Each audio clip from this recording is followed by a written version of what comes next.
Presiden Joko Widodo memperkenalkan jurus baru penanganan pandemi COVID-19 setelah gagal di 2 kali penerapan pemberlakuan pembatasan kegiatan masyarakat atau PPKM. Kali ini, PPKM tetap digunakan namun ditambahkan dengan kata mikro. Mikro merujuk pada skala pembatasan yang lebih kecil wilayahnya. Dalam hal ini adalah desa atau kelurahan sampai RT dan RW. Salah satu pendekatannya adalah pemerintah membuat posko tangguh COVID-19 di tingkat desa dan kelurahan. Posko ini juga melibatkan aparat Polri dan TNI. Tugasnya tak jauh berbeda dengan posko-posko serupa yang sebelumnya pernah dibuat, yakni meningkatkan kesadaran masyarakat untuk menerapkan protokol kesehatan, pelayanan, dan pusat kendali informasi.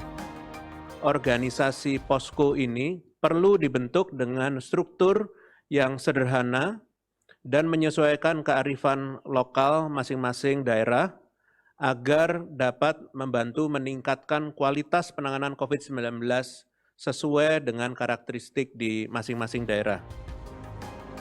Staf pengajar di Universitas Airlangga Surabaya, Ilham Aksanurido, mengatakan, PPKM sekalipun diberi tambahan mikro tidak akan berdampak besar pada keberhasilan pengendalian pandemi. Mobilitas masyarakat menurun, tetapi tidak seperti saat PSBB.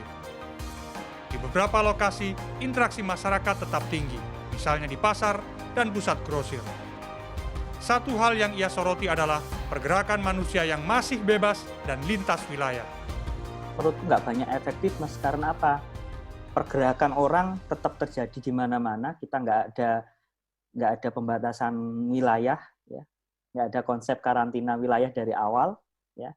Ya menurutku sih susah juga.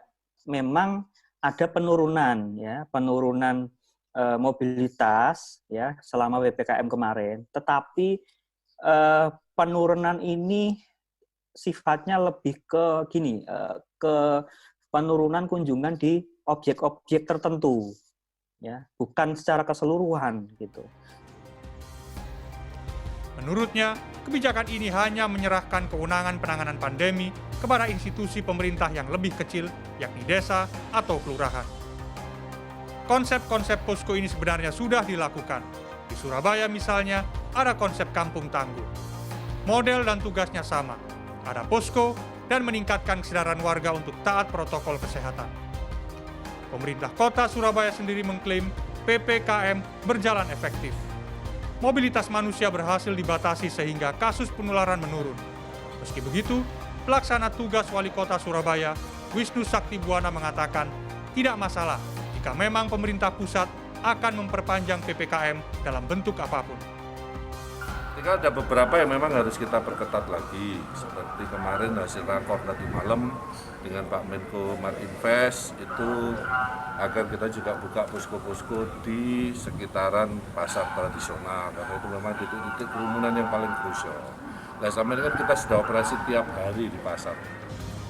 Ilham Aksanurido menilai, jika ingin menangani pandemi COVID-19, pemerintah harus konsisten dengan Undang-Undang Nomor 6 Tahun 2018 tentang karantina kesehatan, dan bukan membuat istilah-istilah baru yang menunjukkan ketidakkonsistenan dalam kebijakan pengendalian pandemi. Miftah Farid, Gancar Wicaksono, Surabaya, Jawa Timur.